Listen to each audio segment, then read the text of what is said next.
कि आपने सुना होगा कि प्राचीन समय में लोग ध्यान अधिक मात्रा में किया करते थे। वे परम ब्रह्म अर्थात निराकार परम ब्रह्म की साधना किया करते थे, ध्यान, तपस्या, समाधि लगाया करते थे। इस प्रकार से जैसे जैसे समय बीतता गया ये चीज़ें कम होती गई, लोगों का ध्यान निराकार से हटकर वे साकार रूप पे आने लगा, यानी मूर्ति पूजा इत्यादि इन चीज़ों पर आकृष्ट होने लगा। तो वहाँ पर भी रिजल्ट अच्छे मिलने लगे। लेकिन ये जो मेडिटेशन की प्रक्रिया है ये बहुत उत्तम बताई गई है। उत्तम इसलिए बताई गई है क्योंकि इसमें स्वयं का चयन किया जाता है परमात्मा प्राप्ति के लिए, किसी और का चयन नहीं होता कि आप स्वयं होते हैं जो परमात्मा को प्राप्त करेंगे। अर्थात ध्यान के माध्यम से आप उस परमपिता परमेश्वर को प्राप्त कर सकते हैं। ये बिल्कुल सरल तरीका है। और इसके अलावा भी देखिए साधन बहुत सारे हैं, लेकिन ये मार्ग इस प्रकार का मार्ग है जिसके माध्यम से वहां तक पहुंचते पहुंचते साधक जो मार्ग सुनिश्चित करता है, उस मार्ग पे चलते चलते उसके भीतर उसके मार्ग में जितने भी अवरोधक होते हैं वे धीरे धीरे हटते जाते। अवरोधक का मतलब समझे, यहाँ पर आपकी तृष्णा है, आपकी ईर्ष्या भावना है, आपका अहम भाव है, मन के अंदर भरी विकृतियां हैं, नकारात्मक विचार है, ये अवरोधक कहलाते हैं। वहां तक पहुंचते पहुंचते धीरे धीरे सब खत्म हो जाती है। मानव पंच तत्वों से बना हुआ है, पंच विकार भी इसके अंदर विद्यमान है।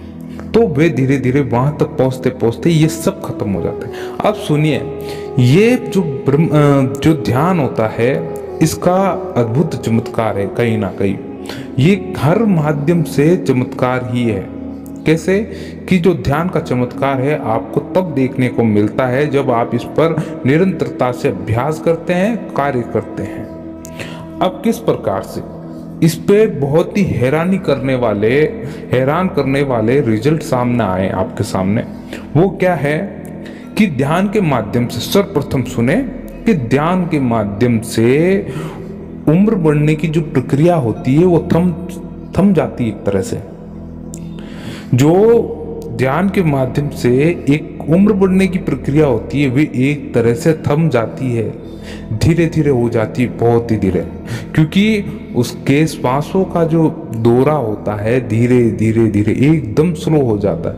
अर्थात उस व्यक्ति की आयु बहुत लंबी हो जाती है। ये एक तरह से वरदान है ध्यान का कि उम्र बढ़ने की प्रक्रिया इसमें कम होती है, यानी धीमी हो जाती है, और उम्र बढ़ती है इससे हर व्यक्ति की, चाहे बच्चा हो, बूढ़ा हो, स्त्री हो, पुरुष, कोई भी हो। दूसरा इसका जो बहुत ही अच्छा सा रिजल्ट है वह होता है कि वर्तमान समय में जो व्यक्ति इतना चटपटा खाना खा रहे हैं, इतना तीखा खाना और ऐसी चीजें पसंद करते हैं जो आपके सेहत के लिए बहुत हानिकारक है, भले ही वह आपको 2 मिनट के लिए अच्छा लगता हो, लेकिन आपको आंतरिक रूप से कहीं ना कहीं से खोखला करता जाएगा, आपके आंतरिक अंग डैमेज करता रहेगा धीरे धीरे उसी के प्रभाव से। अर्थात आपने देखा होगा कि जो लोग ज़्यादा तीखा, चटपटा इत्यादि फास्ट फूड वगैरह खाते हैं उनको गुस्सा बना रहता है, हर समय उनको क्रोध आता रहता है, यानी छोटी सी बात पर भी कुछ हो जाए तो वो एकदम से भड़क जाते हैं। ये उस आहार की वजह से ही होता है। तो दूसरा सबसे बड़ा ये जो फायदा बताया गया है कि ध्यान आपके क्रोध का जो लेवल होता है वो बहुत डाउन कर देता है, बहुत ही निम्न स्तर का कर देता है। चाहे बड़ी से बड़ी भी घटना दुर्घटित हो, लेकिन आपको कभी क्रोध नहीं आने वाला, बहुत ही निम्न क्रोध, बिल्कुल निम्न क्रोध। क्यों? क्योंकि ये आपके भीतर से नकारात्मक विचार को खत्म कर देता है। और जहां पर भी आप नकारात्मक सोचने जाते हैं वहां नकारात्मक सोच उत्पन्न नहीं होती है। नकारात्मक स्थिति में भी नकारात्मक सोच उत्पन्न नहीं होती, क्योंकि आपका ऑरा बहुत ही पॉजिटिव हो चुका है, यानी बहुत ही सकारात्मक ऊर्जा से आप परिपूर्ण रूप से भर चुके हैं अब। इसलिए क्रोध आना बहुत ही कम हो जाता है, ना के बराबर क्रोध आता है, ना के बराबर यानी देखिए, और बिल्कुल क्रोध खत्म हो जाना, वो है तो बहुत ही बड़े साधु संत होते हैं जो यहाँ तक पहुंचते हैं, इस स्थिति तक। तीसरा है कि बड़ी से बड़ी आपके सामने कैसी भी परिस्थितियां आ जाए, कैसी भी जिम्मेदारी आ जाए, कैसे भी कार्य आ जाए, आप उनको चैलेंज समझकर बहुत ही सहज और सरल रूप में कर जाते हैं। आपने कभी देखा होगा कि सामान्य से परिवार में कभी कोई एक ऐसा बड़ा डिसीजन हो जाता है, अकस्मात ऐसा डिसीजन हो जाता है कि ये दुर्घटना घटित हो गई, अब क्या करें। तो उस समय एक सबसे जो बड़ा बुजुर्ग होता है वो उन परिवार के सभी सदस्यों को संभालता कि इस प्रकार से करना है, आपको ये करना है, आपको वो करना है, अब शांत रहिए, अब कुछ नहीं होने वाला, इस प्रकार से आपसे शांत बैठे। तो इस प्रकार से वे व्यक्ति उस संपूर्ण परिवार के सदस्यों को मैनेजमेंट कर लेता है। क्यों? क्योंकि उसके भीतर गहन विचार शक्ति है, गहन सोचने की क्षमता है कि इस परिस्थिति से कैसे निकला जाए और इन सदस्यों को इस स्थिति में किस प्रकार से संभालना उचित होगा। वे इनको अनुभव भी है और प्लस वे हर समय आपका ध्यान रखने में सक्षम हैं क्योंकि आप उनके सामने छोटे से बड़े हुए हैं। तो ये ध्यान आपके भीतर गहन विचार क्षमता को उत्पन्न करता है, यानी गहराई से सोचने की तकनीक। हर परिस्थिति को कितना गहरा हो सके उतना गहरा आपको सोचकर उसका रिजल्ट 2 या 3 तरीकों से निकाल के आपके समक्ष प्रकट करता रहेगा कि अगर इस प्रकार से आप कार्य करते हैं तो इस प्रकार से रिजल्ट आएगा, और इस प्रकार से कार्य करते हैं तो इस प्रकार से रिजल्ट आएगा। बड़े बड़े चैलेंज को वो इस प्रकार से ये निर्णय सामने रखकर आपके सामने परिणाम प्रस्तुत करता रहता है। चौथा कि शांति एक ऐसा शब्द है जो बोलने मात्र से ही भीतर से उत्पन्न हो जाती है, अर्थात आपके भीतर ध्यान आपके भीतर शांति बनाए रखता है हर समय। ध्यान आपके भीतर शांति बनाए रखता है हर समय। क्यों शांति कैसे मिलती है? क्योंकि आपके भीतर जो मन की प्रवृत्ति है वे एकदम शुद्ध हो चुकी है, एकदम सकारात्मक हो चुकी है, एकदम अच्छे विचार को ग्रहण करने वाली हो चुकी है, हर समय सद्विचारों को ग्रहण करती है, नैतिकता को ग्रहण करती है। इस प्रकार से आपका मन हो चुका है, अब उसमें किसी प्रकार का मेल नहीं रहा। ध्यान के माध्यम से मन की विकृतियों को मिटाया जा सकता है, मन को एक जगह स्थायी रूप से ठहराया जा सकता है। इसलिए कहा गया है बड़ी से बड़ी जो शांति होती है वो आपके भीतर समाई हुई है, केवल आपको वहां पर कान लजा कर सुनना पड़ेगा, भीतर की आवाज सुननी पड़ेगी। यानी आपको शांति इस संसार में कहीं नहीं मिलेगी, जितनी आपके भीतर समाई है वो ब्रह्मांड में कहीं नहीं मिलेगी। इसलिए कहा गया है कि आप जो मेडिटेशन करते हैं वो भीतर की शांति के लिए करते अधिकांश रूप से, ताकि आप हर परिस्थिति में शांत बने रहे और भीतरी शांति आपको ऊर्जा प्रदान करती रहे हर समय। 5वां, ये जो ऊर्जा प्रकट करता है ध्यान, अब ध्यान से सुने, बहुत ही इंपॉर्टेंट है।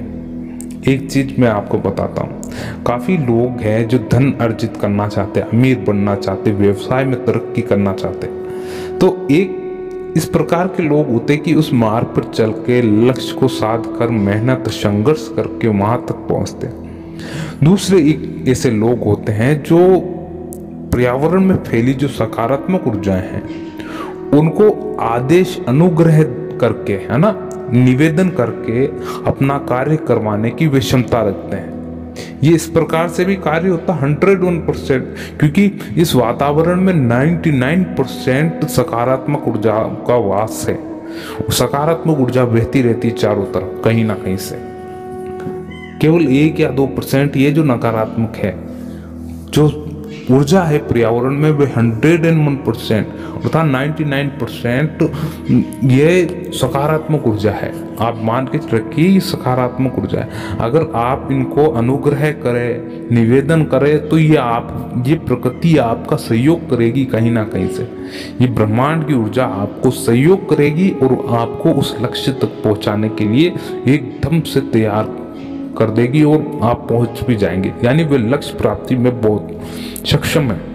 अर्थात अगर आपको धनवान बनना है तो ये विधि अपनाएं कि आप अनुग्रह करना सीखें प्रकृति से, पर्यावरण से, सृष्टिकर्ता से, कि भगवान हमारे पास ये कार्य है, ये पेंडिंग पड़ा हुआ है, कई समय से अटका हुआ है, मैंने जितना हो सकता था मैंने अपना संघर्ष, कोशिश की, मेहनत की, मगर मुझसे नहीं हुआ। अब जो ये कार्य है मैं आपको सुपर्द करता हूँ पूर्ण रूप से। अब इस काम में मुझको सफलता चाहिए, कृपया मेरा मार्गदर्शन करें, मेरा सहयोग करें। इस प्रकार से आपको निवेदन करना चाहिए हर समय प्रकृति से, उस विधाता से। तो क्या होता है, पर्यावरण में फैली हुई जो सकारात्मक ऊर्जाएं आपका सहयोग करती है, हर समय आपको निरंतरता से भीतर ही भीतर प्रेरित करती है, मस्तिष्क में सूचना प्रभावित करती रहती है कि अब इस प्रकार से काम निकल सकता है, ये काम इस प्रकार से निकल सकता है। तो ध्यान रखें, ये आपको धनवान बनने में भी काफी सपोर्ट करता है ये मेडिटेशन। छठा है, ध्यान से सुने कि आपने देखा होगा कि बड़े से बड़े कैंसर के मरीज होते हैं जिनका कोई उपाय ही नहीं है। ऐसे गंभीर रोग आ चुके हैं जिनका आज तक आपने कभी नाम नहीं सुना। आपने देखा है कभी कि आज के 50, 60, 100 सालों के भीतर कभी गाय को रोग लगा हो, लेकिन ये एक ऐसा वायरस आया जिसके कारण सभी गायों को ग्रसित, यानी गंभीर बीमारी से ग्रसित कर दिया, और वे आज तक भी है वो वायरस उनके भीतर। तो ऐसा कुछ ना कुछ आपके भीतर भी वायरस आने वाले समय में हो सकता है, इस प्रकार की बीमारी उत्पन्न हो जाए जो आप में अब फिर कभी जाए भी ना।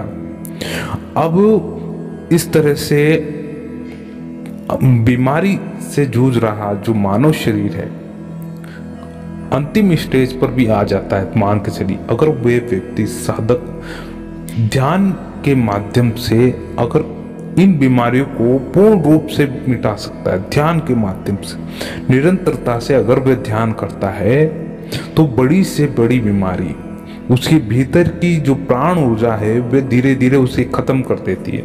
प्राण ऊर्जा में इतनी शक्ति बताई गई है, बहुत ही शक्तिशाली है ये प्राण ऊर्जा। मान के रखिए ये बहुत शक्तिशाली है। अगर आप खाना बंद कर दे, एक चीज समझे कि आप एक तरह से भोजन करना बंद करते हैं एक समय के लिए, तो आपकी प्राण ऊर्जा क्या करती है, आपके भीतर जितनी भी गंदगी है उसको साफ करने में, और आपके भीतर की जो ऊर्जा होती है वो सही जगह पर प्रभावित होती है। यानी आप उस समय भूखे पेट अगर ध्यान भी करते हैं तो आप काफी लंबे समय तक बैठ सकते हैं। अब जो सातवां है उसको ध्यान से सुने आप, अंतिम है ये और बहुत अच्छा भी है कि ध्यान है एक ऐसी प्रक्रिया जिसके माध्यम से बड़े से बड़े, कितना भी धनवान हो, कितना भी गरीब आदमी हो, कैसा भी व्यक्ति हो, किसी भी प्रवृत्ति का हो, वे आपको भीतर ही भीतर खुशी देता है, आनंद देता रहता है। आप भले किसी भी स्थिति में हो, लेकिन ये जो ध्यान है, मेडिटेशन, आपको भीतर से इतना करुणामय बना देता है, इतना दयावान बना देता है, जिससे कि आपको प्रेरणा मिलती है नित्य निरंतरता से कि ये कार्य करना है और बहुत ही आनंद आएगा इस कार्य में। खुशी खुशी आप ये कार्य करते हैं। अर्थात कहने का तात्पर्य कि भीतर से आपके भाव उत्पन्न कराता रहता है कि कभी अच्छा कार्य किया जाए, कभी दान पुण्य किया जाए, कभी इस प्रकार का धार्मिक कार्य किया जाए। ये इतनी खुशी भर देता है आपके भीतर, आनंद भर देता है, क्योंकि आपको लगने लगता है कि अब ये कार्य मैं करूँगा, अगर किसी की मैं सेवा करूँगा तो मुझको आंतरिक रूप से बहुत ही सुख मिलेगा। इस प्रकार से आपको ध्यान के फायदे और ये ध्यान के जो चमत्कार है वो अद्भुत रूप से देखने को मिलेगी। निरंतरता से ध्यान करें, बहुत ही अच्छे रिजल्ट हैं। आपको ये वीडियो कैसा लगा जरूर हमें कमेंट करके बताएं। वीडियो अच्छा लगा हो तो लाइक करें और सब्सक्राइब करें हमारा चैनल आत्मा का सफर। मिलते हैं अगले वीडियो में, जब तक के लिए जय श्री राम। ओम नमो भगवते वासुदेवाय।